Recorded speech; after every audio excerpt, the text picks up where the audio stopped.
Setiap perumahan punya rumah seperti itu. Kamu mungkin bisa membayangkannya, bangunan tua dan bobrok di ujung jalan. Itu ada di sana saat kamu pindah ke situ, dan akan tetap ada di saat kamu pindah ke tempat lain. Segala macam desas-desus menyebar tentang rumah-rumah seperti ini. Itu adalah lab obat-obatan. Itu adalah tempat persembunyian buronan. Itu berhantu. Tapi ini semua hanya cerita kan? Beberapa dari rumah-rumah ini memiliki mimpi buruk yang nyata. Mimpi buruk seperti SCP-136. Ada sebutir kebenaran dalam setiap cerita, dan bahkan kebohongan dapat mengungkapkan fakta tertentu tentang penceritanya. Itulah mengapa organisasi SCP menanggapi laporan yang disebut rumah berhantu perumahan dengan serius dan melakukan pemeriksaan rutin pada bangunan tersebut untuk melihat apakah ada di antara mereka yang benar-benar asli. Anak-anak dapat memiliki imajinasi liar, tapi ketika anak-anak yang tinggal di jalan yang sama terpisah bertahun-tahun tanpa alasan untuk berhubungan satu sama lain, semua mulai melaporkan penampakan serupa yang menakutkan di rumah tua yang menyeramkan itu. Dan ketika cerita lebih dari sekedar menakutkan dan penyelidikan teror yang benar-benar mengubah hidup, traumatis, merinding, maka organisasi benar-benar tidak mungkin untuk tidak menyelidikinya. Suatu pagi yang tenang di kota Amerika yang sepi, konvoi truk pengasapan dan pemindahan asbes berhenti mengelilingi rumah tua yang menyeramkan di ujung jalan itu. Penduduk mungkin berpikir, sudah saatnya seseorang merobohkan jebakan maut tua itu. Ketika orang-orang dengan pakaian pelindung masuk ke dalam gedung, ini tentu saja adalah agen lapangan organisasi yang akan melakukan penyisiran rutin di setiap ruangan dan memahami tempat itu. Itu tampak seperti rumah kosong yang cukup khas. Wallpaper yang terkelupas, berdebu, perabotan yang lapuk, semua sampah dan puing-puing yang seolah-olah muncul tanpa adanya kehidupan manusia. Penyisiran penuh memakan waktu lebih dari 1 jam, tapi menjelang akhir periode penyisiran, agen Sims, seorang agen lapangan yang ditempatkan di bekas kamar tidur anak-anak, mulai bertingkah aneh. Dia mengajukan pertanyaan via frekuensi radio dengan tim. "Hei, adakah orang lain mendengar tawa itu?" Bingung, orang lain di tim menjawab tidak. Mereka tidak mendengar tawa. Beberapa agen lain datang untuk memeriksa ruangan, tapi mereka juga tidak mendengar tawa di sana. Meskipun agen Sims tampak tidak nyaman, tidak ada sumber yang dapat diidentifikasi untuk ketidaknyamanan ini. Agen-agen lain meninggalkannya sehingga mereka dapat melanjutkan penyelidiki sisa rumah. Selain kegelisahan seorang agen, tampaknya tidak ada yang aneh dengan rumah itu. Kemudian, agen Sims berteriak dan melompat keluar dari jendela lantai 2, jatuh ke tanah dan tulang punggungnya patah karena benturan. Apa yang bisa membuatnya melakukan itu? Kita bicara tentang agen lapangan organisasi SCP di sini.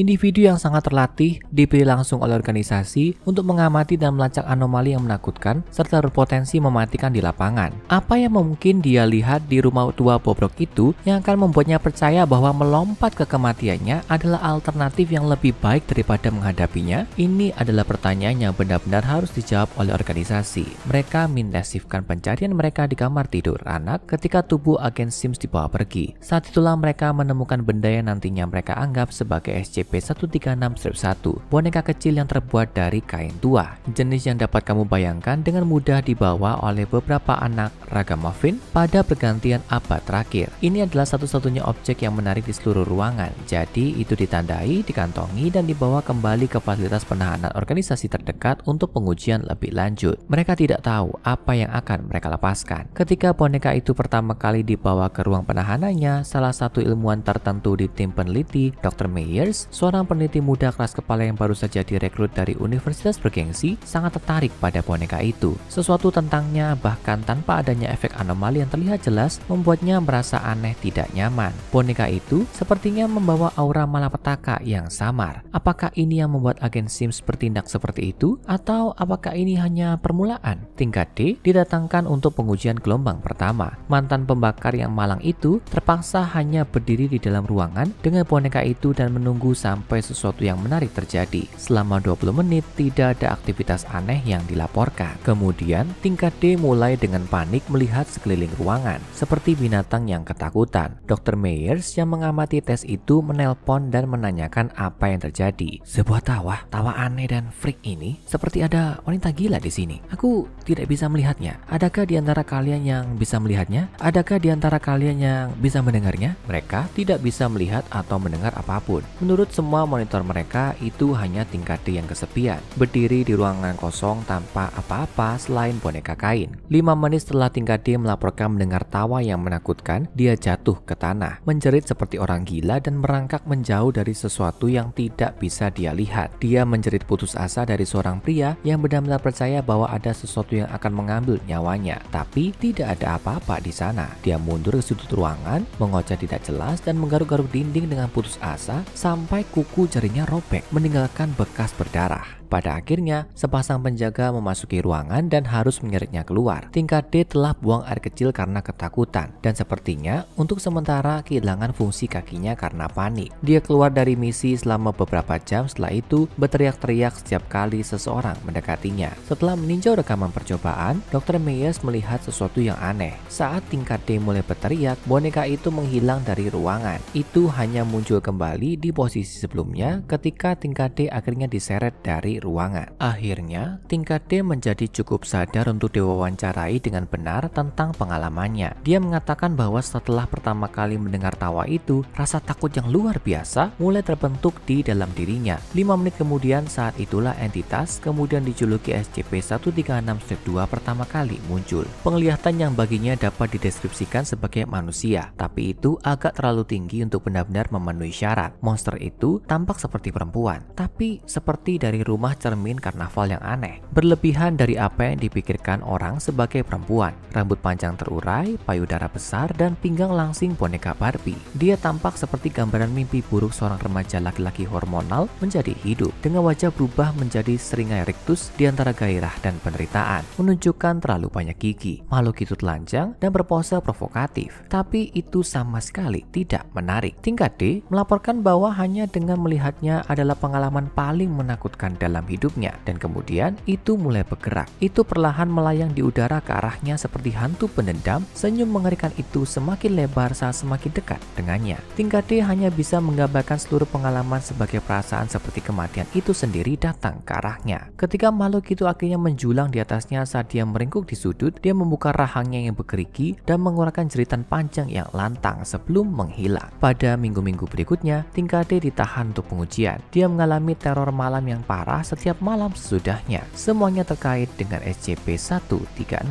Tes lebih lanjut mendalami boneka itu sendiri, tapi sepertinya tidak ada yang aneh dengan konstruksinya. Tampaknya terbuat dari jenis bahan non-anomali yang biasa kamu tahu dari boneka jenis ini. Meskipun kadang-kadang bahannya akan berubah bahkan di antara pengamat. Selain jenis kain yang paling umum, saksi melaporkan boneka itu terbuat dari tanah liat, kayu, dan logam dengan 10% melihat boneka itu sebagai laki-laki, dan sisanya semua setuju bahwa boneka itu perempuan. Organisasi melakukan serangkaian tes pada boneka itu hanya untuk memastikan bahwa hasilnya sebagian besar konsisten di semua subjek. Lebih dari 25 subjek yang berbeda diuji pada SCP-136, semuanya melaporkan hasil yang kira-kira sama. Tawa setelah 20 menit pengamatan, beberapa menit hening, dan kemudian menurut kesaksian subjek, kemunculan nyeringai yang sama, penampakan telanjang, mendorong nuansa teror yang benar-benar primal pada korbannya. Menariknya, tidak semua subjek adalah tingkat D. Beberapa adalah ilmuwan sukarelawan yang menyadari efek potensial, tapi membiarkan rasa ingin tahu mereka yang tidak wajar menguasai mereka. Berpikir bahwa mereka akan siap menghadapi penglihatan mengerikan apapun yang akan terwujud dari boneka itu. Tapi dalam setiap kasus, mereka direduksi menjadi cerita yang sama, trauma yang kacau. Tapi ketika seorang peneliti organisasi bernama Dr. Simon, subjek ke-25 dari eksperimen SCP-136 mengajukan diri untuk pengujian, keadaan berubah menjadi lebih mengerikan. Selama periode pengujian, Dr. Simon punya pengalaman yang tidak biasa, yaitu tidak benar-benar melihat entitas SCP-136-2. Setelah diberitahu betapa menakutkannya itu oleh rekan kerja, dia sedikit kecewa karena dia tidak bisa merasakan ketakutan mereka. Kemudian pada hari itu, dia pergi untuk mengambil secangkir kopi hangat dari ruang istirahat karyawan lokasi tersebut. Rekan kerjanya menjadi khawatir ketika cangkir kopinya jatuh ke tanah dan pecah. Saat Dr. Simon menunjuk ke lorong kosong di dekatnya dan mulai berteriak, dia mengklaim bahwa dia bisa melihat melihat makhluk itu mengambang di lorong ke arahnya. Wajahnya berubah menjadi seringai yang mengancam. Karena tidak ada ilmuwan lain yang bisa melihat apa yang dilihat Simon, mereka mengelilinginya dan berusaha menenangkannya dengan asumsi bahwa dia mungkin korban semacam gangguan psikotik yang tiba-tiba. Tapi beberapa menit kemudian, setiap ilmuwan di ruang istirahat roboh dan jatuh pingsan. Tidak lama kemudian mereka semua mulai bangun kembali kecuali Dr. Simon. Dia mengalami koma dan meninggal saat masih menggunakan alat bantu hidup 3 hari kemudian. Itu adalah laporan pertama SCP-136 yang menyebabkan kematian sejak agen Sims. Dr. Myers segera meminta agar SCP-136 diklasifikasi ulang dari tingkat Euclid ke tingkat Keter, sehingga lebih banyak sumber daya dapat dialokasikan untuk penahanannya. Administrasi menolak perubahan apapun pada prosedur penahanan SCP-136, membuat Dr. Myers frustasi. Tapi sedikit yang dia tahu bahwa itu karena administrasi lokasi punya motif tersembunyi untuk SCP-136. Tidak peduli siapa mereka, apakah mereka adalah pembunuh tingkat D yang kejam, tentara terlatih dari korps agen lapangan organisasi, atau ilmuwan lelah yang melihat sejumlah kengerian setiap minggu sebagai bagian dari pekerjaan normal mereka, SCP-136 punya kemampuan unik untuk merusak korbannya menjadi orang yang ketakutan. Dalam sebuah langkah yang terasa lebih sejalan dengan pemberontak kekacauan, administrasi lokasi telah mulai menggunakan SCP-136 untuk membantu meningkatkan interogasi dengan orang-orang yang ditahan. Bahkan, individu yang paling sulit untuk diinterogasi segera menjadi sangat banyak bicara setelah kemunculan SCP-136-2 membuat mereka trauma seumur hidup. Pada dasarnya, para administrator membuat semacam kesepakatan dengan iblis, membiarkan SCP-136 lebih bebas memerintah. Sebagai gantinya, mereka mengumpulkan informasi berharga dari para korban. Tapi seperti biasa, masalah dengan membuat kesepakatan dengan iblis adalah bahwa iblis selalu akan meminta haknya pada akhirnya. Peringatan Dr. Myers akan terus terabaikan di telinga yang tuli, bahkan ketika kekuatan makhluk itu tampaknya tumbuh. Tes pada tingkat D